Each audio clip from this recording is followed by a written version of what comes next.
Well, good morning, everyone, and thanks for joining the 24th meeting of the Ukraine Defense Contact Group. It's great to be back at Ramstein, and it's great to see all of you again. Let me thank Minister Pistorius for welcoming us again in Germany. I'd like to also welcome Lieutenant General Curtis Buzzard. He's just taken over as the commander of the Security Assistance Group Ukraine. And Curtis, we know that you'll do an outstanding job. It's also great to see Minister Umerov and the rest of the Ukrainian delegation. As many of you know, we have a special guest here with us today, President Zelensky.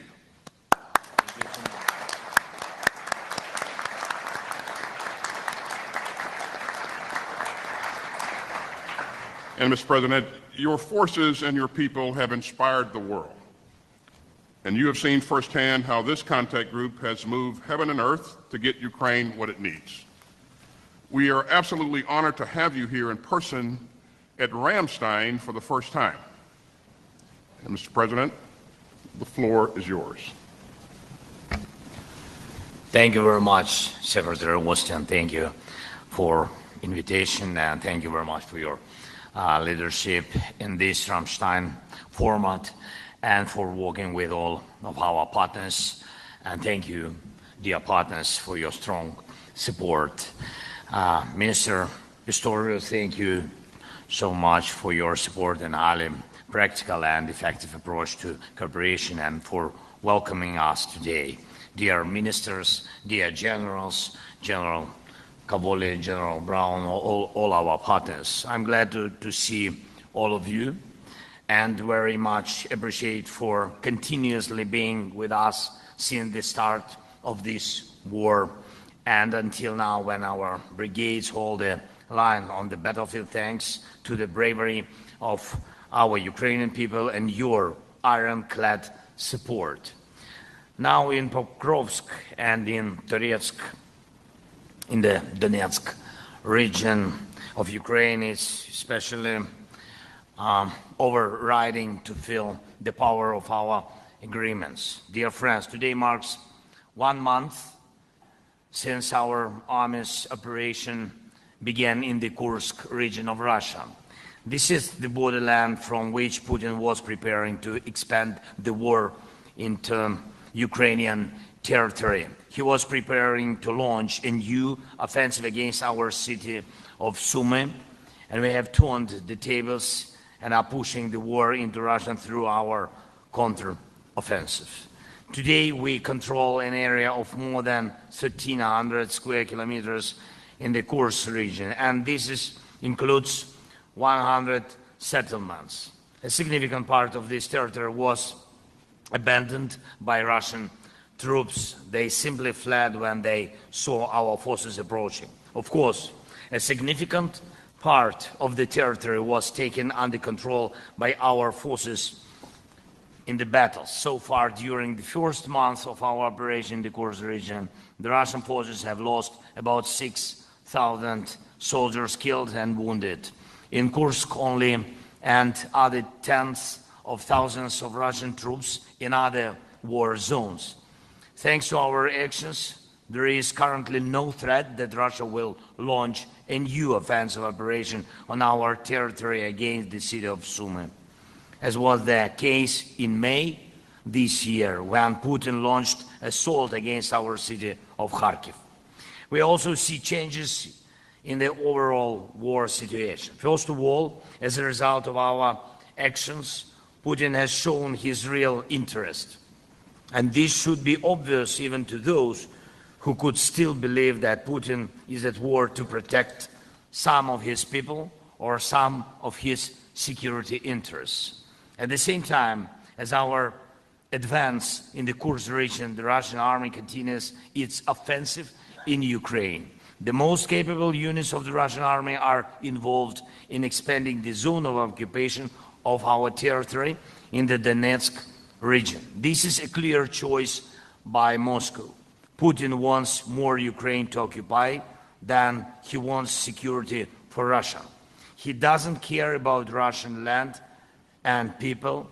He just wants to grab as much of our land and as many of our cities as possible. Secondly, Putin has already shed so much blood that against the backdrop of this blood, Russia's attempts to draw red lines simply do not work.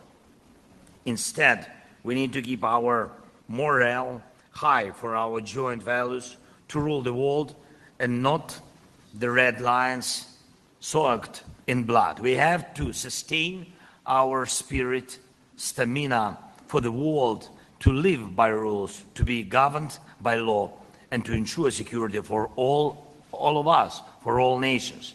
And every operation that contributes to this deserves your full support. And third, we do want to end this war. We want peace. We want to save our people, first of all, our country. And it is Putin who doesn't want peace and is obsessed with territorial conquests. He wants our cities or the ruins that remain of them. And that is why we need strength. We need to force Russia to seek peace. We need to make Russia cities and even Russian soldiers think about what they need, peace or Putin.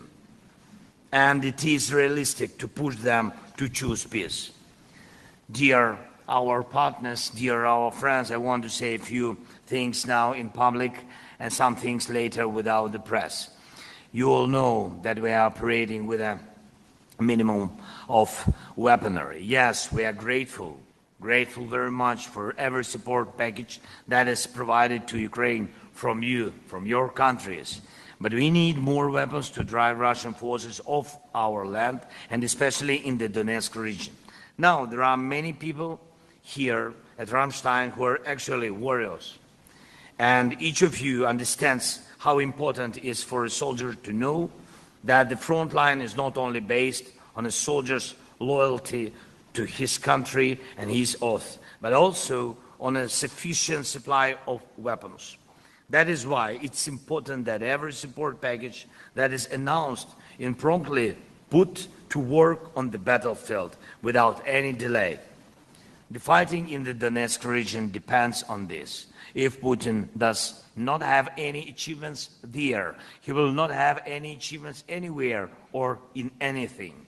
Next, I'm grateful to all partners for the fact that the NATO summit in Washington was marked by decisive on air defense systems for Ukraine, and I will not speak openly now about the number of systems we have received. Thank you so much again.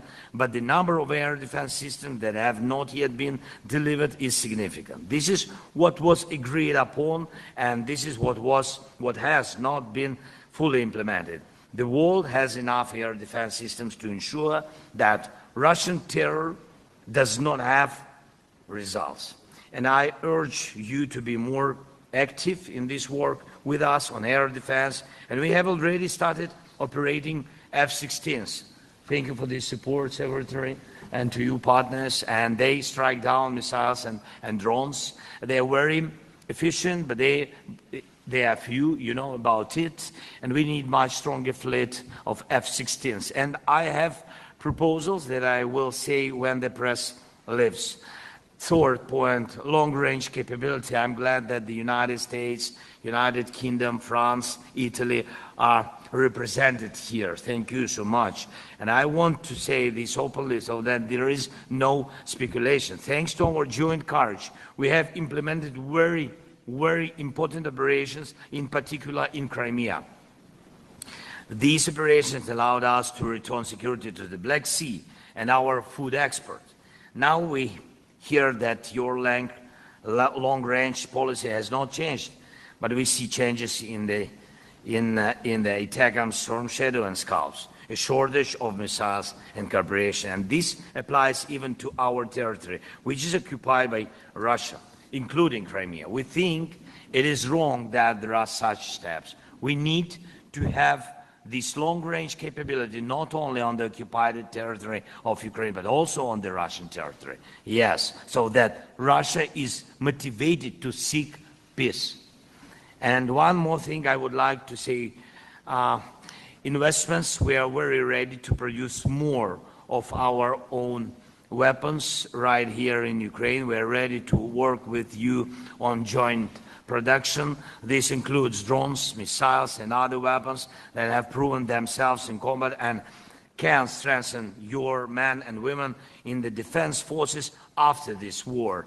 To achieve this, we need funding. We are ready to quickly produce everything that will help us bring this war to an end, namely by putting decisive pressure on Russia for real peace. Let's make this fall a time for Russian aggression to fall in a way that will end the war and restore a reliable international security order. We must do it.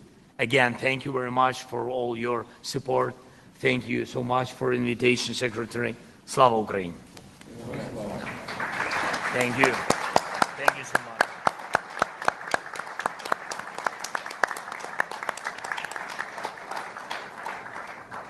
Well, thank you, Mr. President. On behalf of everyone here, we hear your urgency and we share it. Mr. President, this coalition of some 50 nations of goodwill stands united and firm, and today we'll push even harder to step up our support for Ukraine. We're meeting at a dynamic moment.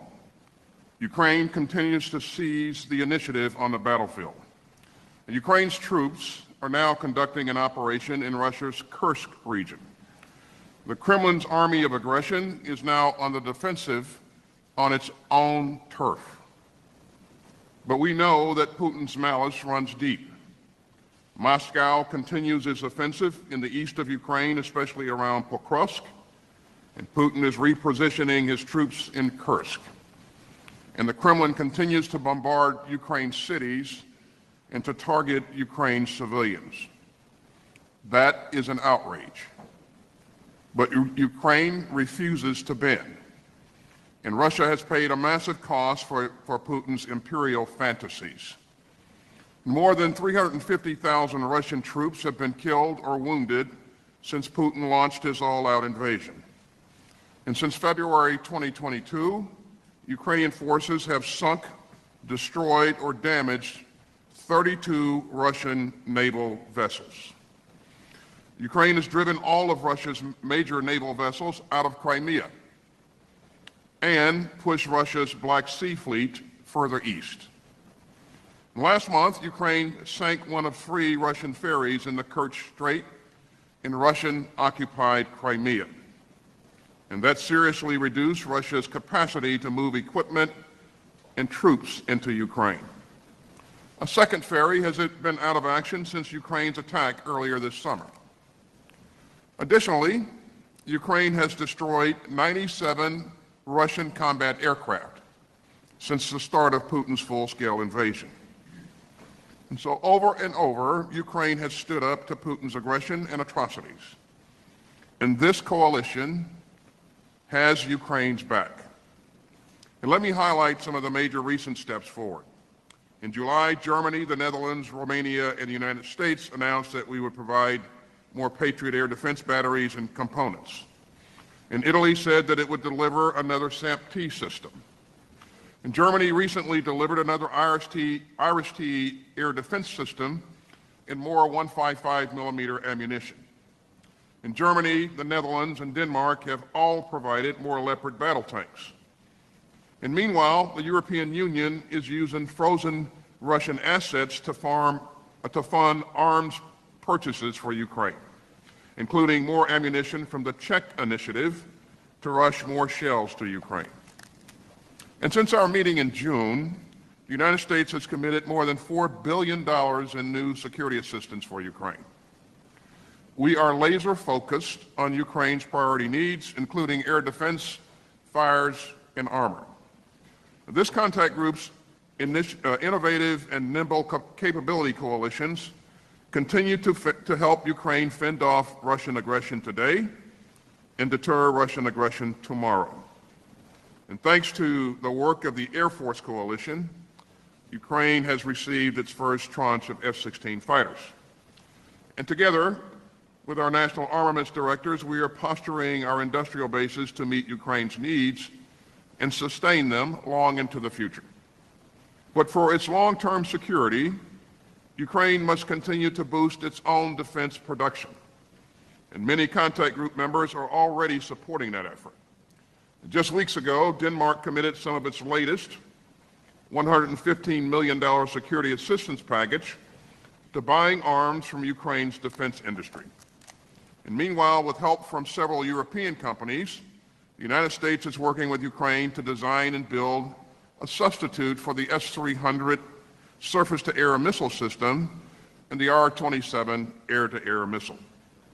The United States has also allocated more than $200 million to purchase critical components to let Ukraine produce the UAVs and the electronic warfare systems that it has deployed so effectively. Our national armaments directors are working in lockstep with the capability coalitions to meet these needs and speed up deliveries. So I look forward to discussing ways to strengthen Ukraine's defense industrial base as well as our own.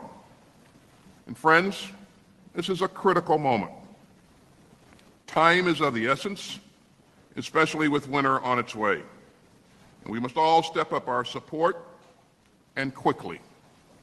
So I'm pleased to say that President Biden will announce today an additional $250 million security assistance package for Ukraine.